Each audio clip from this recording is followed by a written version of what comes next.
The Ashcroft demonstration floor had been trying to start the prototype for 11 minutes, and the silence from the engine bay had shifted from awkward to catastrophic. Reed Callahan stood at the edge of the room in a delivery uniform, waiting on a clerk. Vivian Ashcroft, 33. Dark blazer. The bearing of a woman who had never had to ask twice stepped forward. Her gaze landed on Reed.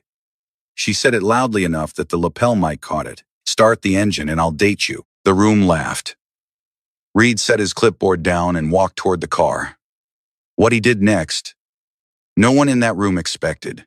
Reed Callahan was 38 years old, and he lived in a narrow 2-story house in Portland, Oregon, where the gutters needed cleaning, and the third stair from the bottom made a sound he kept meaning to fix.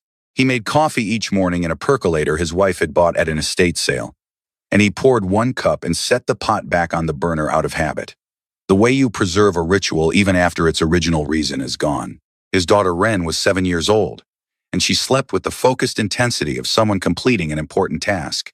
On the morning he drove to Ashcroft, she came downstairs early and sat across from him at the kitchen table. She had her mother's way of looking at people directly.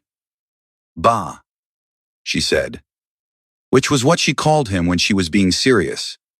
"Why don't you work at a big company anymore?" Reed looked at his coffee. "The company I worked for closed down." She accepted this the way she accepted most of his incomplete answers.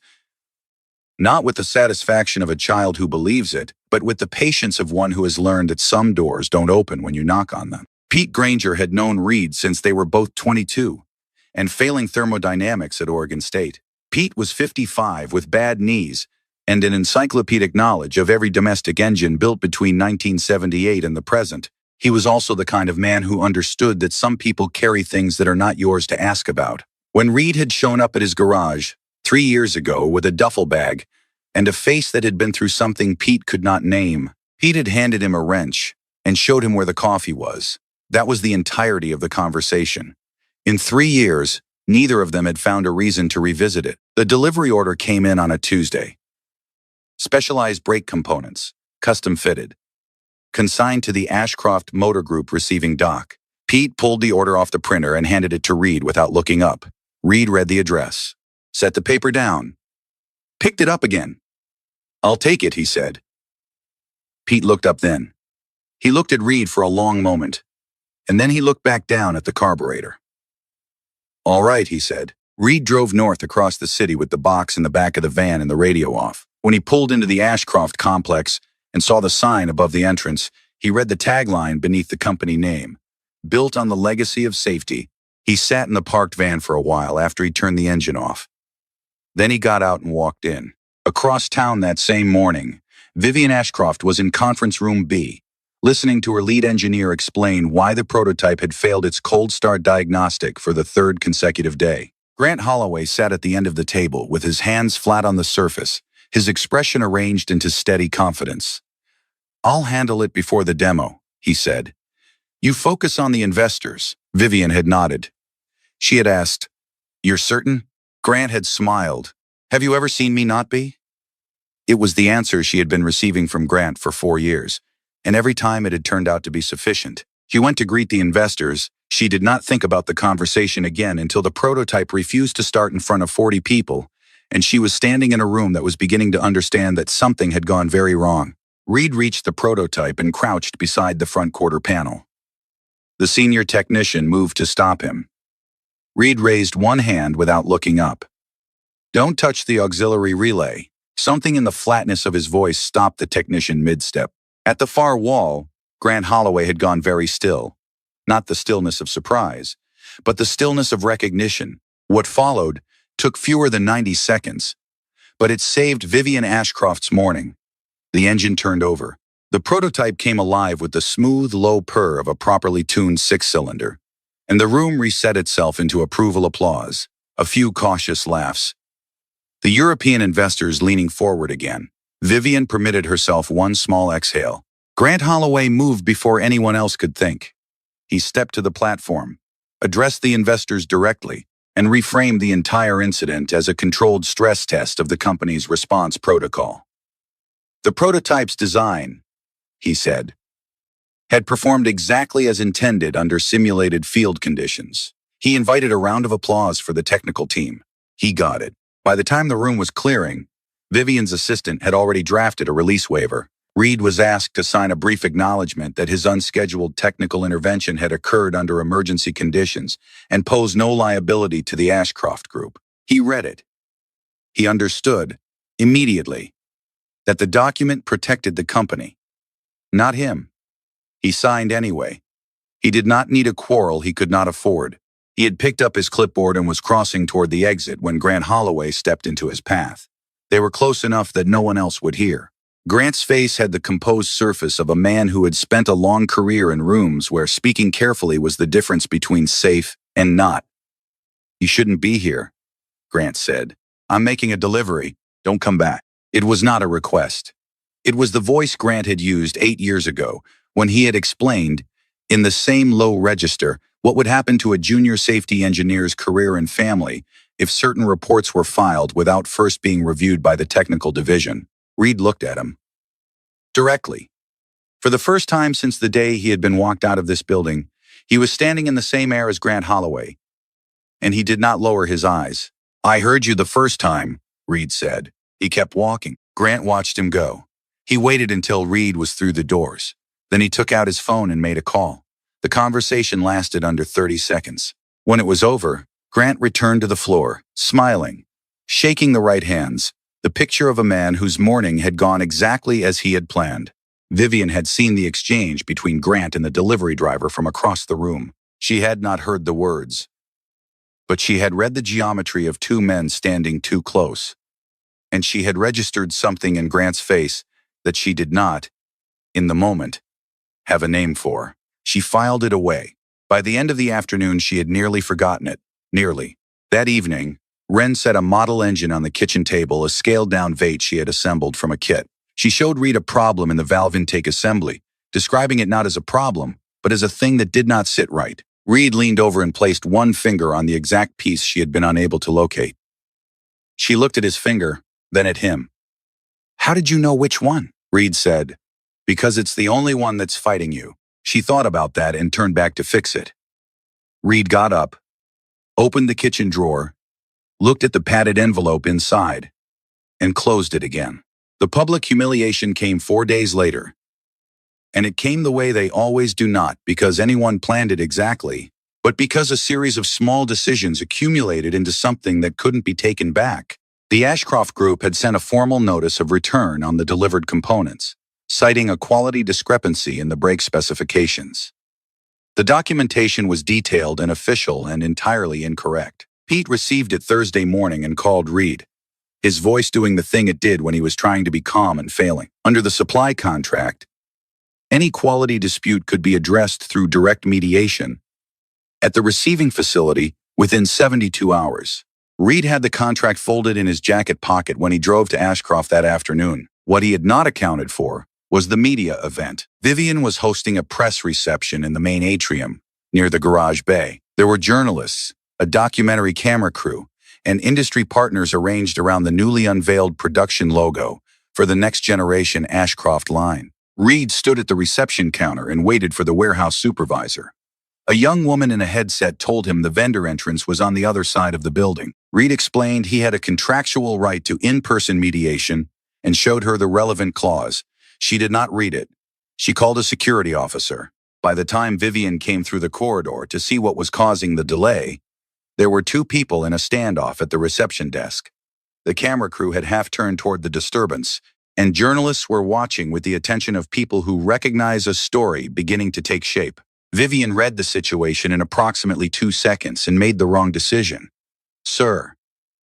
Her voice was clear and carrying. "This reception isn't open to vendors. The delivery entrance is on the east side." She did not ask what he was there for. She did not look at the document he was holding.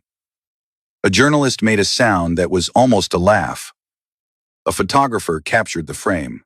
Reed looked at Vivian Ashcroft for a long moment.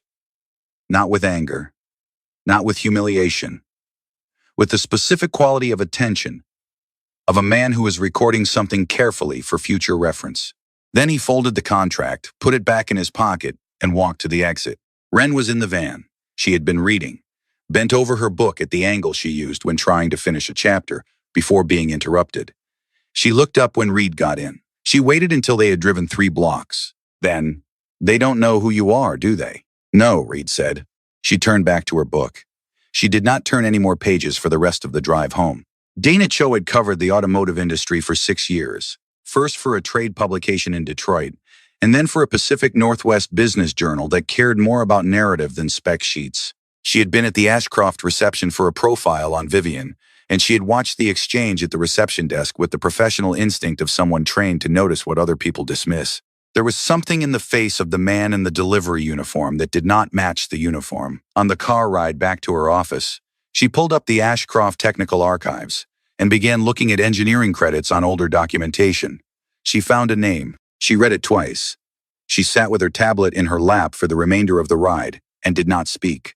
5 days after the reception, Pete called Reed at 8 in the morning, and the sound of his voice was enough. He had run into a man named Terry Okafor at a bar the night before, a former Ashcroft technician, who'd had 3 beers and talked about the prototype problem. With the exhaustion of someone no longer required to be discreet, the heat cycling anomaly on the 3rd coolant loop, he'd said. Temperature spikes on the 4th lap of any sustained run. 3 days of diagnostics and the team couldn't locate the root cause. Grant had locked down the data. Pete relayed all of this the next morning, not thinking much of it. Reed listened without speaking. When Pete finished, Reed asked, "Which lap did the temperature spike?" "The 4th. "Why?" "Just asking," Reed said. He was not just asking. He knew exactly what a 4th lap heat spike on the 3rd coolant loop meant in the Ashcroft GT series architecture, because he had written the thermal load specifications for that architecture 8 years ago. He had also flagged a design vulnerability in the original loop configuration during the safety review and had been told the issue was corrected before production. He had never been able to verify that, because 6 weeks after filing the flag, he had been handed an NDA and a termination notice. That evening, he opened his laptop to an engineering credentials account he had not accessed in 3 years, pulled up the original thermal design schematics, and worked through the math on paper. 3 pages of dense calculation. At the end, the numbers were exactly what he had expected. The flaw had never been corrected. It had simply been buried. He thought about the NDA, about Clause 7, about Wren. He drafted the email 4 times. The 4th version was 3 paragraphs. Location of the fault, thermal threshold at failure, temporary mitigation for the coolant loop sufficient to prevent catastrophic failure during the next test run. He did not sign it. He sent it from a temporary address at 11:47 that night. Wren came downstairs at midnight for a glass of water and found him at the kitchen table. "Are you solving something?" she asked. "Working on it. Is it the hard kind or the long kind?" Reed thought about that. "Both," he said. She filled her glass and went back upstairs. In his office on the 6th floor, Grant Holloway received the anonymous advisory at 7 the following morning. He read it once, set his phone face down, read it again. The precision was not accidental. This was someone who knew the original design from the inside. He picked up his phone and called his attorney. The test run happened 4 days later. Grant had implemented the patch from the anonymous advisory quietly, without telling his engineering team the source. He believed it was enough. It was not enough. Marco Vega was 26 years old and had been driving for the Ashcroft development program for 18 months. He was not afraid of speed. He was afraid, in the specific technical way of experienced test drivers, of losing control at high speed without warning. Because control was the thing you trained to maintain, and losing it meant something in the machine had lied to you. On the 4th lap, going into the east sweeper at 162 miles per hour, the temperature on the 3rd coolant loop crossed its critical threshold, and the engine management system executed an emergency torque cut. The car snapped sideways. Marco counter-steered with the reflexes of someone who has practiced this exact scenario several thousand times. He brought the speed down far enough that when the car met the tire barrier at the end of the runoff zone, it was going 41 miles per hour instead of 162. He broke his left wrist and tore his right shoulder. He was sitting up and talking when the medical team reached him. Grant was on the phone with the company attorney before Marco's car had fully stopped. The report Grant submitted to the board 6 hours later was thorough and convincing. The failure had been traced, he wrote, to a substandard brake component sourced from an outside vendor. The documentation listed the vendor. It listed Pete's Automotive. Pete received the formal legal notification the following morning. Liability claim for $4,700,000. Pending court order to freeze business assets. His voice on the phone was the voice of a man trying very hard not to sound like what he was. 60 days from losing everything he had built over 20 years. Reed drove to the garage. He sat across from Pete at the workbench and said, "I need to tell you something I've never told anyone." He told Pete about Ashcroft, about the position he had held as chief safety engineer, about the coolant loop flag, about Maya. She had been a test driver for the development program, not a professional racer, but a trained engineer who had volunteered for the internal test rotation because she was precise and fearless in equal measure. The accident occurred on a closed course on the fourth lap of a heat test run, when the temperature on the third coolant loop crossed its critical threshold and the emergency torque cut snapped the car sideways at a speed that left no margin. The official investigation concluded, driver error. Reed had known, looking at the data, that it was wrong. He had said so in writing. 6 weeks later, he had been handed the NDA and a termination notice, and a lawyer had explained in careful language that if he spoke publicly, the company would pursue sole custody of Wren on the grounds of his documented emotional instability. He had signed. Pete sat through all of it. When Reed finished, Pete said, "How long have you been carrying this?" Reed didn't answer that. "The NDA prohibits me from speaking to media or legal counsel for the opposing party," he said. "It doesn't prohibit me from entering Ashcroft's facility as a credentialed vendor under an active supply contract." He paused. "Which we still have. So what are you going to do?" "Walk in the front door," Reed said. What neither man knew was that Wren had come downstairs partway through the conversation, heard enough to understand that her mother had not simply died in an accident, and gone back upstairs without either of them seeing her. She lay in her bed with her hands flat on the blanket and looked at the ceiling for a long time. Reed arrived at the Ashcroft Group at 8:15 the following morning. He carried a folder and a handwritten technical analysis on 4 sheets of graph paper. Security called upstairs. He waited. After 12 minutes, Vivian's assistant came down and told him Miss Ashcroft was unavailable. Reed sat in one of the lobby chairs and said he would wait. He had been sitting for 8 minutes when Dana Cho came through the main entrance, badge clipped to her collar, there for her scheduled interview with Vivian. She stopped in the middle of the lobby. She looked at Reed. She said his name, Reed Callahan, not a question. The tone of a person confirming something they have spent days trying to verify. Vivian Ashcroft appeared at the lobby elevator 90 seconds later. She had come down herself when her assistant reported that Dana Cho was in the lobby, and someone she had apparently recognized by name was also there. Vivian looked at Reed. She looked at Dana, then to Reed. "Conference room 2. 5 minutes. The room had a glass wall facing the internal corridor.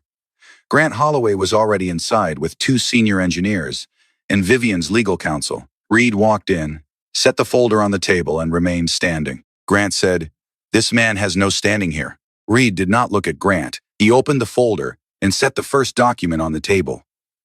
The thermal analysis, 4 pages of handwritten calculations, with the failure threshold circled at the bottom of the 3rd page. Beside it, the printout of the anonymous email, timestamp visible in the header. 72 hours before Marco Vega's crash. One of the senior engineers picked up the analysis and began to read. His expression changed the way a person's expression changes when they are reading something that is restructuring their understanding of a situation they thought they understood. "Third loop," Reed said. "Thermal load at 143 degrees Celsius. Emergency torque cut initiates. Car loses stability at any speed above 90 miles per hour." The engineer looked up. That's exactly what happened. The room went quiet. Reed looked at Grant then. Directly. For the first time since the day he had been walked out of this building, he was in the same space as Grant Holloway and had something in his hands that Grant could not take away. "Mr. Holloway." His voice was level. "Would you like me to read from the internal technical report dated March 14, 2017? The one you deleted from the company server in 2019? I have the original." No one spoke. Grant opened his mouth, closed it. He was a man who had spent decades knowing exactly what to say, and he was looking at Reed Callahan and calculating whether there was anything left. Vivian, standing at the head of the table, was looking at Grant with an expression Reed had not seen on her face in any of their interactions. She was watching her technical director fail to speak, and something in her face was going very quiet and very certain. Reed picked up the folder. "Miss Ashcroft, you have 37 vehicles from the current production line with the same coolant architecture as the prototype. Every one of them has the same unresolved design fault." He headed for the door. "Your legal team can reach Pete Granger directly regarding the supplier dispute. He had nothing to do with what happened to your test driver." He stopped. "Did not turn. You have 48 hours before Dana Cho publishes whatever she's already found. I thought you should hear it from someone who was there first." He left. Dana came to the garage that evening after 9, when the last car had been picked up and Pete had locked the main bay. Reed was at the workbench, not working on anything. Just sitting. She set a folder on the bench. Inside was the termination documentation from Reed's separation from Ashcroft, sourced from public filings, and 2 former employees who had agreed to speak on background.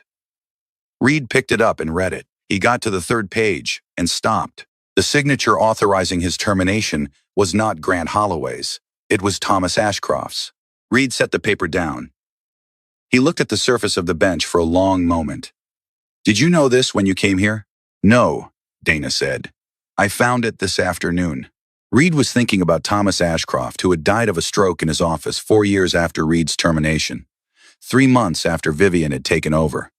Reed had met him twice.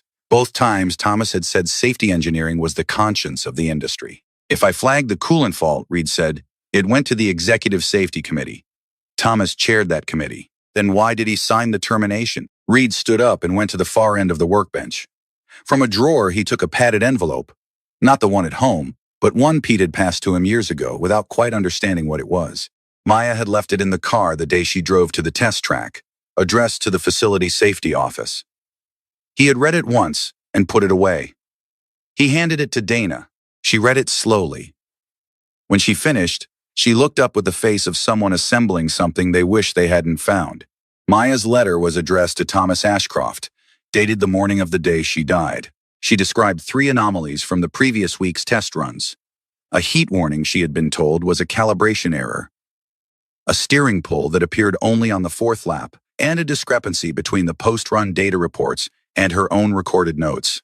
She had written, in the careful language of an engineer, "I believe there is an unresolved structural issue with the 3rd coolant loop that poses a direct safety risk to test drivers. I am requesting a formal review before any further runs." Thomas received this, Dana said. "He read his emails the morning they came in," Reed said. Dana closed the folder. "He signed your termination, but he kept Maya's letter somewhere Grant couldn't delete it.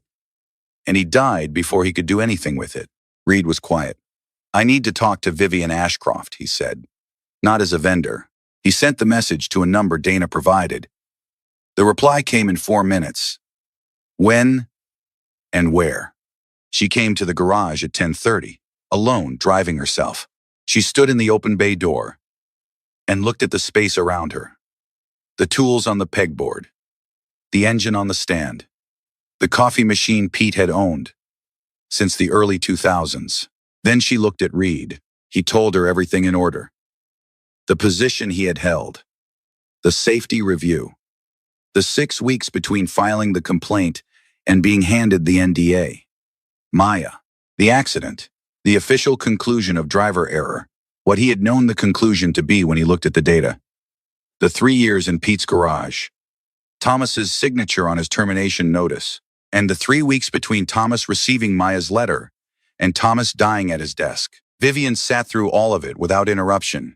Her hands were flat on the workbench in front of her. He could see, toward the end, that her jaw was set in the particular way of someone using muscular effort to keep their expression from doing something they don't want it to do in front of a person they barely know. When he finished, she was quiet for a moment.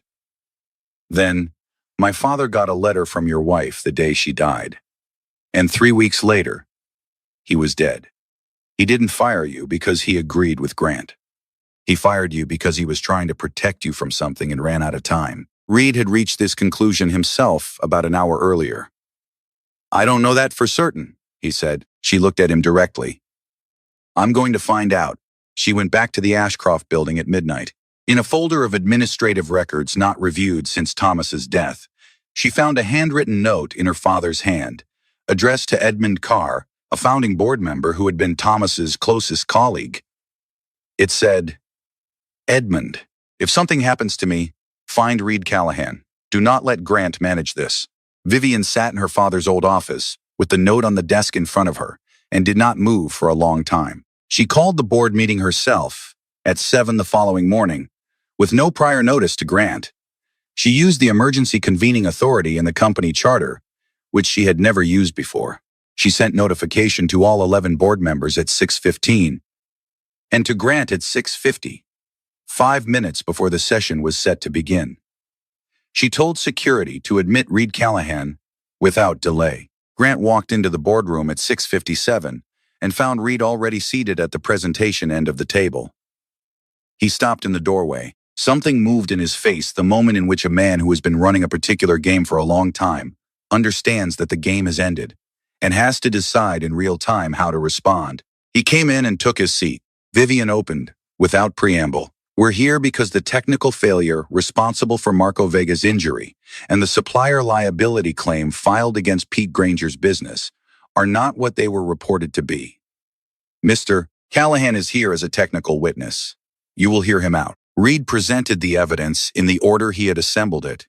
The thermal analysis, confirmed by an independent engineer, Vivian, had brought in at 5 in the morning, who had reviewed it and stated in writing that the failure mode described matched the Marco Vega incident data exactly. The IT log, pulled the previous evening, showing that a file designated Internal Safety Review, GT Series, March of 2017 had been permanently deleted from the company's server in 2019 by a user account registered to Grant Holloway. The email from Maya Callahan to Thomas Ashcroft, time-stamped the morning of her death, with the read receipt showing Thomas had opened it at 7:22, and the original prototype development reports showing that the coolant loop vulnerability had been documented, flagged, and then listed as resolved in a subsequent report that contained no engineering data to support the resolution. Grant waited until Reed had finished. Then he stood and said, "This is a coordinated campaign of character assassination by a former employee, operating under a documented history of emotional instability, following a personal loss." The NDA he signed. Reed did not raise his voice. He did not look at Grant. He looked at the 11 people at the long table, board members who had known Thomas Ashcroft, and who were looking at the documents in front of them with the expressions of people encountering a version of a company significantly different from the one they thought they had been living in. "The NDA kept me silent," Reed said, "but my wife spoke. 8 years ago, to the father of the CEO sitting in this room. She wrote to him the morning she died.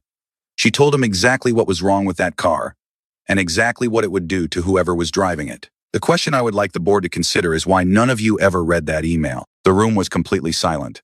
Edmund Carr, 71 years old and the last surviving founder of the company, had not spoken since the meeting began. He placed both hands on the table and pushed himself slowly to his feet. He looked at Grant. "Leave this room," he said. "Right now." Grant looked around the table at 11 faces and found none of them useful to him. He left. The independent technical review took 6 hours. The engineering firm confirmed the coolant loop fault in the prototype and determined that the same unresolved configuration existed in 37 vehicles currently in the Ashcroft production line, 3 of which had already been sold to private buyers. Vivian issued the recall order before the firm had finished writing its official report. The cost estimate, drafted by her chief financial officer that afternoon, ran to 9 figures. She approved it without changing a number. While that was happening, Vivian's IT team, following the trail opened by the server log, found something Reed had not anticipated. Over 3 years, data packets containing proprietary design specifications had been transmitted at irregular intervals from Grant's workstation to an encrypted external address. The volume and pattern suggested a systematic transfer of Ashcroft's core engineering documentation to a third party, almost certainly a competitor. By the end of the day, The company's internal counsel had identified 11 distinct engineering programs whose intellectual property had been compromised. When the federal investigators arrived at the Ashcroft building that afternoon, Grant was in his office with his attorney and did not seem surprised to see them. He asked one of them whether he could finish his coffee. They told him he could. Edmund Carr found Reed in the ground floor corridor after the board voted to formally suspend Grant and authorize the federal disclosure. He was carrying a padded envelope. Old, the paper yellowed at the edges. He held it out. On the front, in Thomas Ashcroft's handwriting, was a name. Reed Callahan. Reed looked at it for a long moment. Then he took it. Inside was a copy of the original March of 2017 safety report, printed on paper and hand-signed by Thomas as the Executive Safety Committee chair. And beneath it, a single handwritten page. Thomas had written, "If you are reading this, I've failed to do what I should have done before events overtook me. What happened to your wife was not driver error. The report that said so was produced under circumstances I did not fully understand until it was too late. I am sorry. I am trying to correct it. I am slower than I should be, and I know that." Reed stood in the corridor and read it twice. He folded the page carefully and put it in his shirt pocket. 8 years of silence settled in his chest and sat there, lighter than it had been when he walked into the building that morning, and heavier in a different way that he would not be able to name for some time. Vivian was given her own copy of the original report and her father's letter at the same time. She read it alone in the office that had been his, the door closed. No one saw her cry. When she came out, her eyes were red and her decision had already been made. The recall would proceed. The federal disclosure would proceed. Maya Callahan's name would be entered into the corrected accident record as the engineer who had identified the fault. The board did not vote on these things. She informed them. She found Reed in the corridor a few minutes later. She stopped a few feet away. Then, "What was her name?" "Maya," Reed said. Vivian nodded. She looked at a point past his shoulder. She tried to stop it. Before it happened, she brought her eyes back to him. "I want her name in the official record. The corrected one, not as a footnote, as the person who identified the fault." Reed looked at her for a moment. "Thank you," he said. It was quiet between them. Then Vivian said, "The board has asked me to offer you a consulting position. Independent. Contract-based. One condition," Reed said. "Full technical transparency with an independent audit committee. No internal gatekeeping on safety reviews." "Done," Vivian said. "I wrote that requirement into the proposal myself." He picked up the folder he had set against the wall and walked toward the exit. "Mr. Callahan," Vivian said. He stopped but did not turn. "I'm sorry about the receiving entrance comment. I didn't know who you were." "No," he agreed. He opened the door and went out into the afternoon. The NDA was formally voided 3 weeks later. That night, Reed told Wren what had happened at Ashcroft. What her mother had done. What her mother had written on the morning she died. Wren listened without interrupting. At the end, she said, "So Mom already knew it was dangerous, and she told them, and they didn't listen." "Yes. And now they fixed it." "Yes." She was quiet for a moment. "Then she did fix it," Wren said. Just later, Reed had sat with that for a long time. On a Saturday morning 3 weeks after the board meeting, Vivian Ashcroft drove herself to Pete's garage. She came alone, in jeans and a light jacket, and stood in the open bay door looking in. Wren was in the driver's seat of Pete's old Volvo wagon, practicing clutch and gear shift under Reed's direction, focused in the manner of a person taking a test she has been studying for. She did not immediately notice the woman in the bay door. Reed saw Vivian. He looked at her for a moment and said nothing, his way of leaving a space someone else could choose to enter, or not. Vivian stepped into the garage. Wren looked over. Hi, Vivian said. "Are you here about the work thing? With my dad?" "Sort of." Vivian sat down on an old wooden tool chest near the wall. She had not been invited. It was the kind of choice you make when you have decided to be somewhere and mean it. Wren practiced the clutch 3 more times, each attempt smoother. On the 4th, she got the gear, and the Volvo rolled forward 2 feet and stopped cleanly. "Better," Reed said. "I'm learning so I can fix the car myself when something breaks," Wren said over her shoulder. "Boss says, if you know how something works, you don't have to be scared of it." Vivian looked at Reed's back. He did not turn around. That sounds right, she said. Ren climbed out and went to find Pete. Reed wiped his hands on a cloth. You didn't have to come out here, he said. I know. I wanted to see if the kid was okay. Reed looked at the empty driver's seat. She's good. She always has been. Vivian reached into her jacket pocket and set something on the workbench. A set of keys. The GT prototype, she said. After the re-engineering. The corrected version. First proper test run is next month. I thought you might want to be there. He looked at the keys without picking them up. I'll think about it. Vivian stood. I know you didn't come back to Ashcroft for the job or the money. You came back because it was the only thing left that could be done for her. Reed said nothing. From the back of the garage came Ren's voice. Bah. Come look at this. Reed turned. He walked past Vivian, and then said, without slowing down, You can stay if you want. Vivian picked the keys back up and followed him. Outside, the morning went on being ordinary. Somewhere down the block a car started on the first try. The sky was the kind of clear that comes after a long gray stretch, when the light returns, and everything it lands on looks like it has been there all along, waiting to be seen.